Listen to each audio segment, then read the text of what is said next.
नमस्कार. मी शेखर करमरकर आणि आपण पाहत आहात चला चरूया. मित्रांनो, आजच्या भागात आपण आईस्क्रीमवर बोलणार आहोत. आईस्क्रीम आवडत नाही असा माणूस कुठेही सापडणार नाही.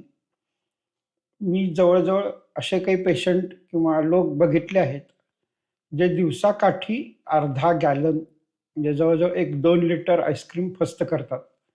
आणि काही जणांना तर त्याचं ॲडिक्शन असल्यासारखं म्हणजे त्यांना इतकं आईस्क्रीम आवडतं, की ते रोज आईस्क्रीम खाल्ल्याशिवाय त्यांचा दिवस जात नाही. अशा आईस्क्रीमबद्दल आपण बोलणार आहोत आणि बघणार आहोत, की आपल्या आरोग्यावरती ह्या आईस्क्रीमचा काय परिणाम होतो. आता आईस्क्रीमचे बरेच प्रकार आहेत.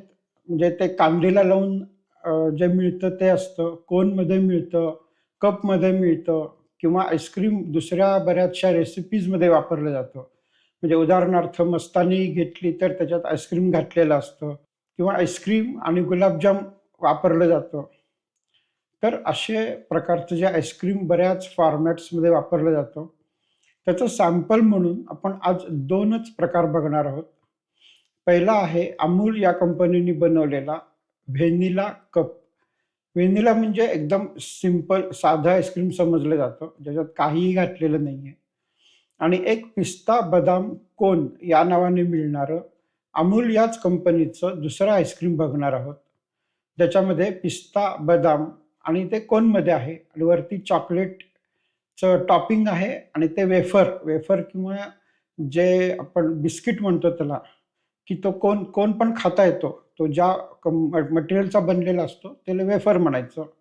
तर ते वेफर, त्याच्यामधलं आईस्क्रीम आणि त्याच्यावरचं टॉपिंग असलेलं चॉकलेट, हे अशा प्रकारचं एक आईस्क्रीम मिळतं. त्याला म्हणायचं पिस्ता बदाम कोन.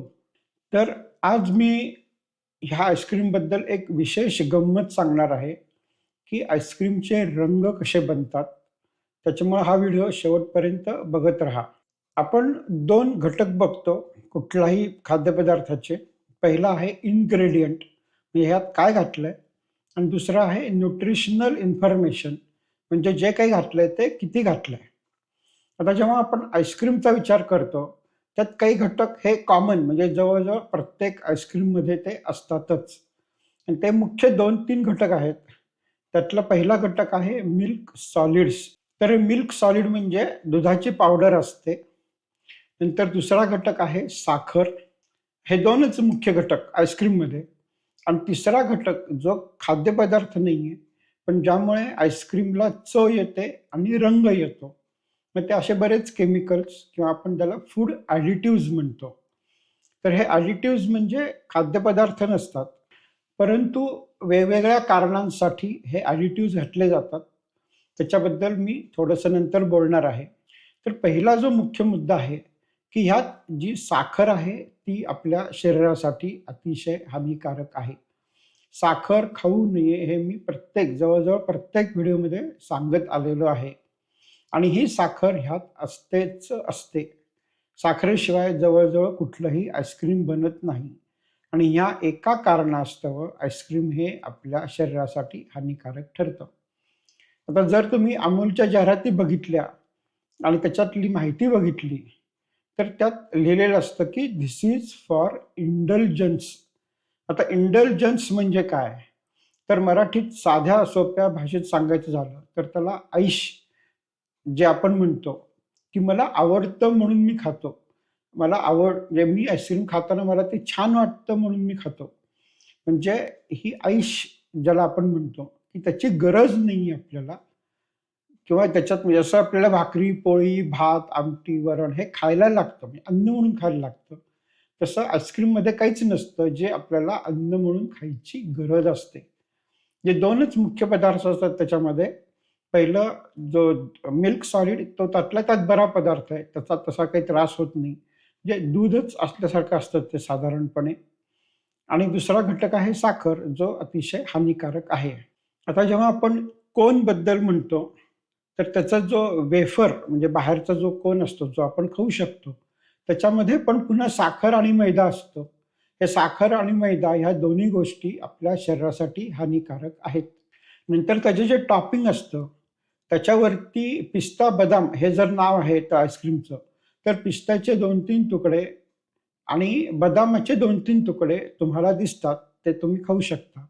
आणि पिस्ता आणि बदामाशी संबंध असलेला हा एवढाच भाग त्या आईस्क्रीममध्ये असतो. राहिलेला आईस्क्रीमचा हिरवा रंग किंवा पिस्त्याचा रंग ज्याला आपण म्हणतो आणि पिस्त्याची येणारी चव हे दोन्हीही केमिकलमुळे येत असतात. ह्या आईस्क्रीममध्ये साधारणतः अर्धा भाग हा अ, बर्फाचा असतो. त्याच्यामुळे कॅलरीजचं प्रमाण हे त्या मानाने कमी वाटतं.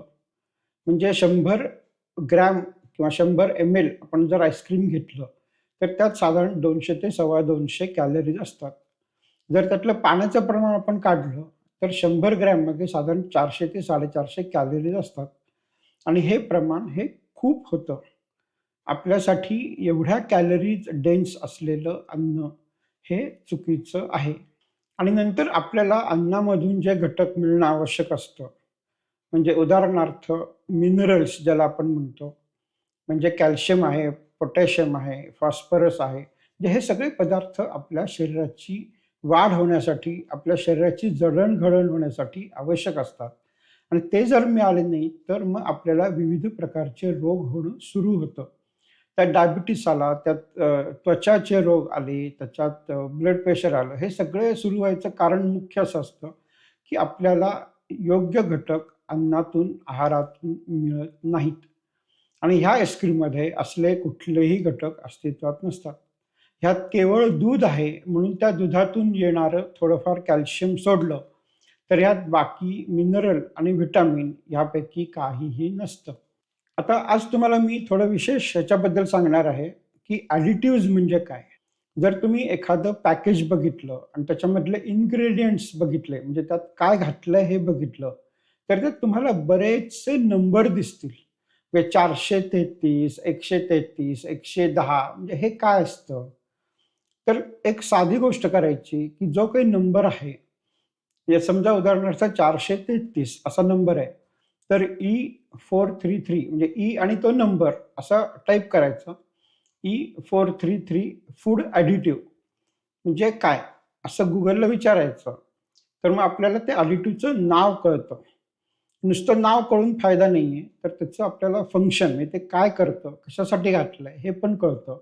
त्याच्यामुळे ह्या आईस्क्रीमचं जर आपण लेबल बघितलं, तर त्यात जवळ-जवळ 7 ते 10 प्रकारचे वेगळे-वेगळे ॲडिटिव्हज घातलेले आहेत. या ॲडिटिव्हजबद्दल मी एक वेगळा व्हिडिओ बनवणार आहे. आज फक्त मी ह्या कोनमध्ये वापरले जाणारे 2 घटक, म्हणजे 2 रंग, डाईज म्हणतो आपण त्याला, त्याच्याबद्दल बोलणार आहे. तर तुम्हाला आता थोडीशी जादू कशी असते ते दाखवतो. किंवा समजावून सांगतो. तर हा जो पिस्ता कलर आहे, तो असतो हिरवा कलर. हिरव्याचा एक शेड असतो त्याच्यामध्ये. आता हिरव्याच्या शेडचा रंग ह्या आईस्क्रीममध्ये कसा येतो? तर ह्याच्यामध्ये जर तुम्ही लेबल बघितलं, तर त्यात 2 घटक वापरलेले आहेत. पहिला आहे टार्टाराझिन किंवा ज्याला आपण येलो 5 असं नाव देतो. म्हणजे हा एक गडद पिवळा रंग असलेलं केमिकल आहे. आणि दुसरं नाव आहे त्याचं, की blue E-C-F, brilliant blue E-C-F. हा एक अतिशय गडद म्हणजे आपलं जे कपड्याला निळ असते, त्या निळीपेक्षा सुद्धा गडद निळा रंग असलेला हा एक केमिकलचा पदार्थ आहे. आणि आपल्याला माहिती आहे रंगशास्त्रामध्ये किंवा आपण जे अगदी आपल्या शाळेत शिकलेलो असतो. एक पिवळा रंग घेतला आणि एक निळा रंग घेतला आणि ते 2 एकमेकांमध्ये मिसळले, तर आपल्याला हिरवा रंग मिळतो. आणि जसं आपण पिवळ्याचं आणि निळ्याचं प्रमाण खालीवर करतो, त्याप्रमाणे मिळणाऱ्या हिरव्याची शेड बदलते.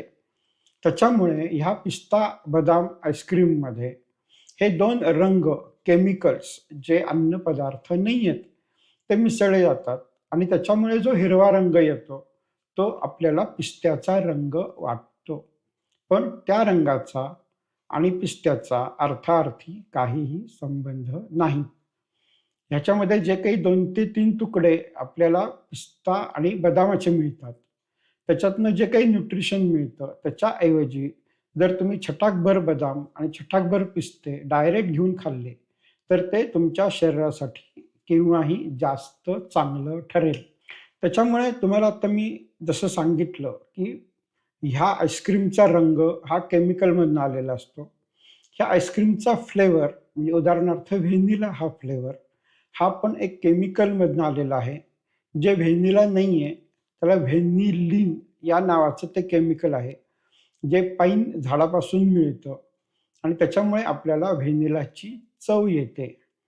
त्याच्यामुळे जेव्हा आपण आईस्क्रीम खातो तेव्हा ह्याच्यापुढे कधीही लक्षात ठेवा की त्यातनं आलेला रंग हा केमिकलमधनं आलेला आहे. त्याची आलेली चव ही केमिकलमधनं आलेली आहे.